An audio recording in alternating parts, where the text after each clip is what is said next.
कालच तुमचं आपणे हॉस्पिटल येथे डोळ्यांचं मोतीबिंदूचं ऑपरेशन झालं, तर तुम्हाला त्याबद्दल काय अनुभव आला प्लीज सांगा का?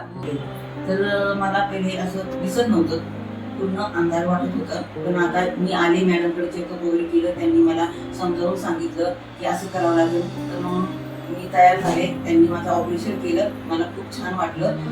समजावूनही सांगितलं त्यांनी आणि ऑपरेशनही छान झालं. आता पहिल्यापेक्षा छान दिसतं मला चष्म्याशिवाय. कशा पद्धतीचं ऑपरेशन तुमचं केलं गेलं? हो, तर ऑपरेशन इंजेक्शन न देता, भूल न देता व्यवस्थित त्यांनी समजावून सांगून व्यवस्थित केलं. कोणत्या प्रकारची लेन्स तुम्हाला घातली गेली?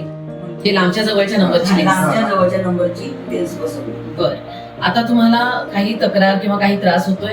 काहीच नाही. सर, तुम्ही आईबरोबर काल दिवसभर होतात, तर तुम्हाला हॉस्पिटल बद्दल, तिच्या सर्व्हिसेस बद्दल काय अनुभव आला? मला सगळ्या स्टॉफची मला खूप सेवा चांगली आवडली.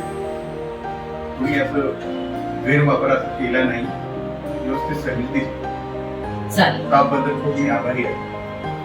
धन्यवाद सर.